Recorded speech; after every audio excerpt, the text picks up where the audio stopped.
एक ऐसा हत्याकांड जिसने सभी का अंदर से झकझोल कर रख दिया है, अंदर से डरा करके रख दिया है।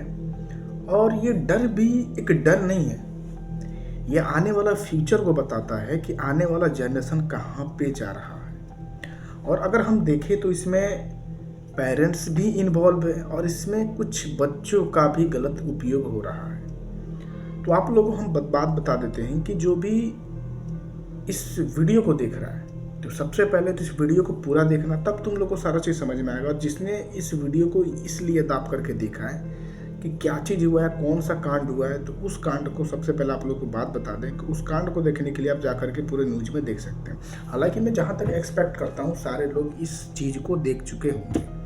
हम बात करते हैं इस कांड में।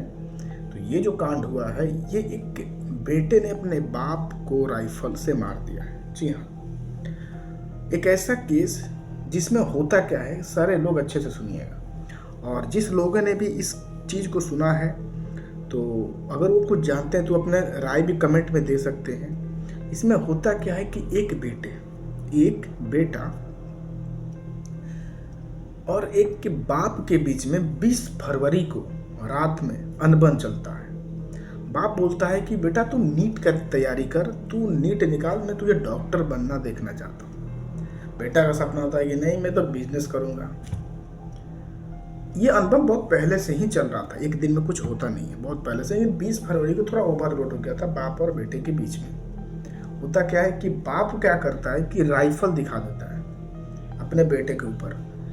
गुस्से में कहते हैं ना कि पिता पिता होता है, चाहे बेटा गद्दारी कर सकता है लेकिन बाप बाप होता है। बाप कभी अपने बेटे का बुरा चाहता भी नहीं है। बाप ने सिर्फ राइफल दिखाया और नीचे करके फिर रख के सो गया, क्योंकि बाप बस गुस्से में आकर के ये चीज कर दिया।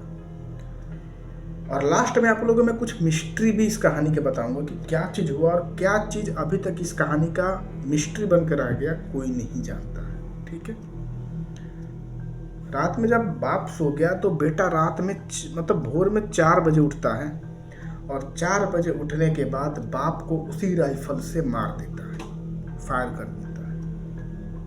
और सबसे घटिया वक्त वो था, सबसे खतरनाक और दंदनाहट वक्त वो था कि जब बेटा गोली मार देता है और जब बाप तड़पता है तो बेटा सामने से अच्छे से देखता रहता है बाप को मरते हुए। और जब बाप पूरी तरह से जब मर जाता है तब होता क्या है कि उसी लड़की की बहन भी उसके मतलब वहीं पे सोई होती है। जब बहन का आँख खुलता है तो देखती है कि भाई के हाथ में मतलब कि राइफल है और बाप मरा हुआ पड़ा है। ये एक ऐसा मोमेंट होता है ना कि वो कुछ बोलती नहीं है, सदमे में आ जाती है। और जो बेटा होता है वो डायरेक्ट एक ही इशारा देता है कि शांत रहो। समझ सकते हैं ना, उस तरह का वो घर नहीं रहा होगा, वो घर क्या चीज बन गया होगा वो आप अंदाजा भी नहीं लगा सकते। बेटी जो होती है, लड़की की बहन जो होती है, वो देखती ही रह जाती है। और बेटा क्या करता है कि बोलते हैं ना कि घटना से ही हर कोई सीखता है। जी हाँ, अगर मैंने ये घटना देखा तो मुझे कहीं ना कहीं मेरे दिमाग में कुछ थॉट गया उस लड़के का भी। जैसे कि पहले भी एक मेरठ में कांड हुआ था, एक प्रेमिका प्रेमी के साथ अपने पति को मार करके नीले ड्रम में भर दी थी। सेम वो ऐसा ही वो घटना सुन करके इस लड़के का भी मन में आया होगा, सोचा कि अरे यार बाप को तो मार दिया, अब इसको क्या करता हूँ, उसको ला करके रख देता हूँ ड्रम में। अपने बाप का उसी रात में मतलब कि जो आरी होता है उससे अपने बाप का काटता है, टुकड़े टुकड़े करता है उन्हीं हाथ से अपने बाप को, और टुकड़े कर करके ड्रम में भर करके उसको ला करके बाथरूम में रख देता है। ऐसा सुनने में आ गया है। ठीक है, रख देता है। रखने के बाद क्या होता है कि जाता है अपने चाची के पास, ऐसे बोल सकते हैं ना कि चाची के पास जाने के बाद बोलता है कि चाची मुझे भूख लगा है। चाची बोलती है क्या खाओगे, प्यार से बोलता है कि चाची कुछ भी बनाओ, तो बहुत ज़्यादा भूख लगा, तो चिकन वगैरह बना दो, आज तो खाना है। चाची प्यार से चिकन बनाती है और बेटा अच्छे से खाता है। सॉरी मतलब कि समझ सकते हैं ना, बेटा नहीं था ना, तो चाची आराम से खाना मतलब कि उसके लिए बनाती है, वो आराम से खाता है। खाने के बाद आराम से वो जा कर के फिर सो जाता है। कहानी यहाँ पर ख़त्म नहीं होती है। वो 2 दिन तक घूमता है, फिरता है, मौज मस्ती करता है और अपनी बहन को बोलता है कि तुम किसी को कुछ मत बताना। बहन को डरा देता है और बहन को स्कूल भेज देता है। बहन स्कूल भी जाती है, एग्ज़ाम देने आती है। 2 दिन 3 दिन तक ऐसा ही चलता रहता है, किसी को मालूम नहीं चलता है। ठीक है, इस कहानी में सबसे बड़ा मिस्ट्री वो होता है कि एक बेटे ने अपने बाप को मार करके उसी घर में रख दिया और उसी घर में जिसमें 3 से 4 दिन घूमता फिरता रहता है, उसी घर में उसके बाप का लाश पड़ा हुआ है और उसी घर में दोनों भाई और बहन दोनों ही उस घर में रहते हैं। बाद में जब पुलिस पकड़ती है तब जाकर के कोई कार्रवाई होती है। मैं यहाँ पर एक आपसे बहुत बड़ा मिस्ट्री ये पूछना चाहता हूँ, या पुलिस से भी ये चीज़ पूछना चाहता हूँ कि बेटे ने जब रात को राइफल चलाया और उसकी चाची उसी घर में थी, 2 मंजिल था ना, ऊपर होगी, तो उसे राइफल का गोली का आवाज नहीं सुनाई दिया।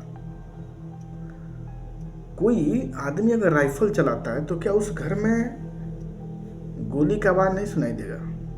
बहन को भाई इस तरह इशारा देता है और बहन चुप हो जाती है। ये कहाँ तक का मिस्ट्री है?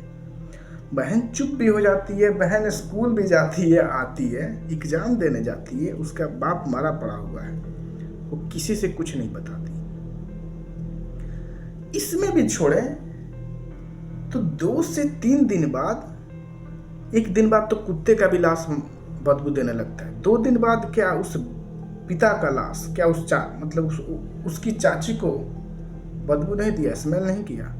उसी घर में इतना बड़ा कांड हो गया और उसके चाची और उसके बहन मतलब कि अनजान बन गए।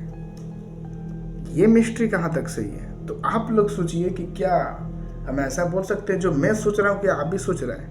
हालांकि मैं कोई हकदार नहीं हूँ कुछ चीज़ करने का, सारा डिसीजन आप लोग ले सकते हैं या कोई भी ले सकते हैं। मैं जहाँ तक मेरा जो दिमाग चला मैं आप लोगों को बता दिया और जो न्यूज़ दिया वो एकदम अच्छे से आप लोगों को समझा दिया। बाकी आप लोग समझदार हैं और मैं अपने टीम से बस यही बोलूँगा, जितनी भी पीसीसी के जो टीम है, इस वीडियो को अगर शेयर कर देंगे तो अच्छा बात है और बने रहिए प्रोफेशनल सर्टिफिकेशन काउंसिल में। ऐसे ही हम आगे बढ़ते रहेंगे और कुछ मिस्ट्री को आपके पास लाते रहेंगे। नमस्कार।